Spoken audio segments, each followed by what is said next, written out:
Imagine stepping into a debate thinking you have all the right answers, only to be completely destroyed in seconds. A university debate hall, packed with students, cameras rolling, and an intense atmosphere in air. On one side, a liberal student, confident, outspoken, ready to challenge the so-called conservative elite. On the other side, Barron Trump, calm, collected, and armed with undeniable logic. It starts as a simple debate on policies, but within minutes, the entire hall watches in shock as Barron Trump picks apart every weak argument one by one. The liberal student, once full of confidence, starts fumbling for words. This isn't just a debate anymore. This is a complete intellectual takedown. How did this happen? What did Barron say that left the opposition speechless? Let's break down this viral moment and see why the internet can't stop talking about it. The debate begins with a heated question on economic policies. The liberal student argues passionately. The wealthy should pay higher taxes. It's only fair that those with more contribute more to society. The audience claps, thinking this is an undeniable truth. But Barron Trump remains unfazed. He adjusts his mic, leans forward slightly, and responds in a calm yet firm tone. If raising taxes on the wealthy was the solution, then why do states with the highest taxes also have the worst income inequality? Why is it that California and New York, with their high tax rates, are losing residents to low-tax states like Florida and Texas? Silence. The liberal student hesitates. Barron continues. And let's not forget history. The wealthiest nations in the world didn't achieve prosperity by overtaxing their innovators and entrepreneurs. They did so by fostering economic growth, encouraging investment, and ensuring businesses had the freedom to thrive. The liberal student tries to interject, but Barron doesn't stop there. He delivers the knockout punch. If high taxes truly benefited the poor, then why do socialist policies consistently lead to economic downfall? Venezuela, once the richest country in Latin America, is now facing one of the worst economic crises in history. Why? Because they followed the very policies you're advocating for right now. The crowd murmurs. The liberal student shifts uncomfortably. The debate has just begun, but already the momentum is shifting. The liberal student, still trying to recover, attempts a counterargument. But that's different. Those countries had corruption. We're talking about responsible taxation here. Countries like Sweden and Denmark have high taxes, yet they thrive. Barron Trump smiles slightly. He was waiting for this. Sweden and Denmark, the classic examples. But do you know what you're missing? These countries don't have a minimum wage. They have fewer business regulations in the U.S., and most importantly, they don't even consider themselves socialist. Their success comes from free market principles combined with a strong work ethic. In fact, the Prime Minister of Denmark himself said, "Denmark is not a socialist country." A few heads in the audience nod in agreement. The liberal student starts to sweat. Barron continues, his voice steady and confident. You see, the problem isn't taxation alone. It's government mismanagement. The more power we give the government, the more inefficient and corrupt it becomes. Tell me, do you really trust politicians to spend your money better than you? The liberal student stutters. Well, there are social programs that help people. Barron leans in, delivering another blow. Social programs are important, but when has government spending ever been truly efficient? Look at how much waste exists in welfare programs.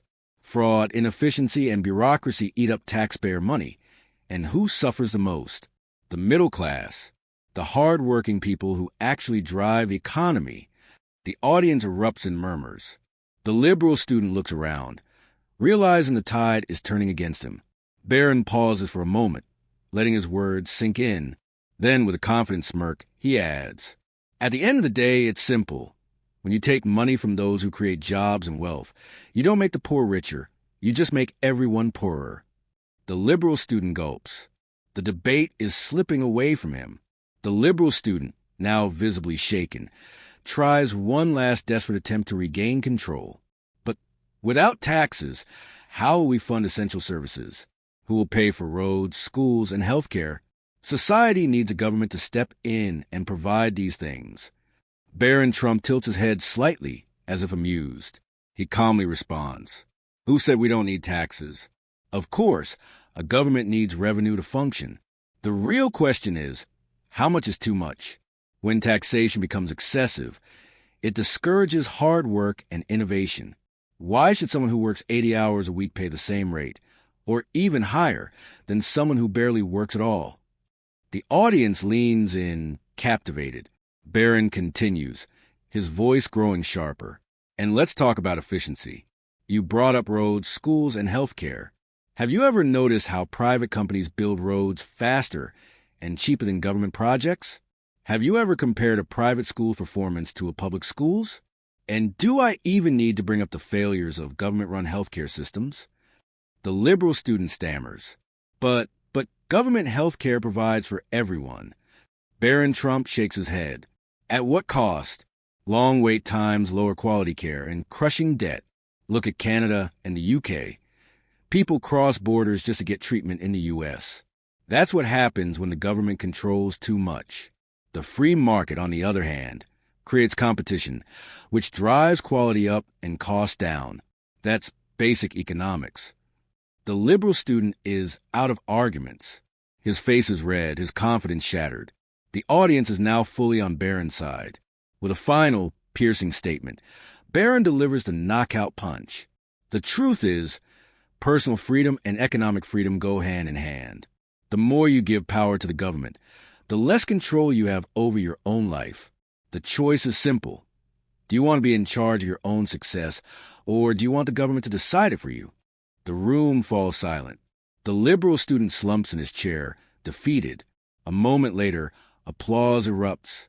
Some students stand up, clapping. Others, still holding on to their ideology, sit in stunned silence. Barron Trump leans back, satisfied. The debate is over. As the applause echoes through the hall, Barron Trump remains composed, his expression calm but confident. The liberal student, still reeling from the debate, mutters something under his breath, but it's clear he has no comeback. A voice from the audience suddenly breaks the moment. Wait! If capitalism is so great, why do we still have poverty? Why are there people struggling even in the richest countries? Barron Trump smiles slightly, as if he expected this question. He leans forward, his voice firm yet patient. Poverty has existed in every society throughout history. But let's look at the facts. Capitalism has lifted more people out of poverty than any other system in human history. Just compare free market economies to socialist ones. Venezuela was once the richest country in South America. Then socialism took over, and now people are starving. North Korea and South Korea started from the same point. One embraced capitalism, the other didn't. Today, one is a global economic powerhouse, while the other is stuck in the dark ages. The audience murmurs in agreement. Barron continues. The problem isn't capitalism. It's government interference that creates barriers. High taxes, excessive regulations, and policies that punish success are what hold people back. The free market rewards hard work, innovation, and determination. It doesn't guarantee equal outcomes, but it does guarantee equal opportunities. A student from the back shouts, "What about the rich getting richer and the poor getting poorer?" Barron Trump laughs softly. That's a myth. In reality, under capitalism, the poor today live better than kings did centuries ago. Look at the technology in your pocket, the medical advancements that save lives, the access to information that was once unimaginable. Wealth is not a fixed pie. The more innovation, the more opportunities for everyone. The real question is, do you want to grow the pie for all or shrink it by punishing success? The tension in the room is now undeniable. Even those who disagreed at the start are beginning to reconsider. Barron Trump delivers his final words of the debate. If you want to succeed, take responsibility for your own future. Don't wait for the government to hand you success, because it never will. The choice is in your hands. A few hesitant claps turn into a standing ovation. Even some of the once skeptical students nod in reluctant agreement. The liberal student sits in silence, looking down. He knows he has lost, not just a debate, but his own certainty in his beliefs. Barron Trump stands up, adjusting his suit. With one last glance at the crowd, he walks off the stage. The debate is over. The message is clear. As Barron Trump steps off the stage, the energy in the room lingers. An undeniable shift has taken place. Some students still cling to their beliefs, but others, they're thinking, questioning, reevaluating. The liberal student, once so confident, sits quietly, lost in thought. His arguments, once sharp and rehearsed, now feel hollow. A professor watching from the sidelines adjusts his glasses. He's seen debates before, but this was different. This wasn't just words. This was a battle of logic, history, and undeniable truth. Outside the hall, students gather in small groups discussing, debating, arguing.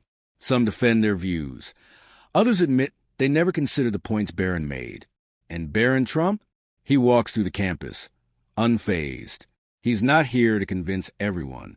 He's here to challenge them, to make them think. Because ideas, real powerful ideas, don't just win debates. They change minds. They shape the future. And today, the future took a turn.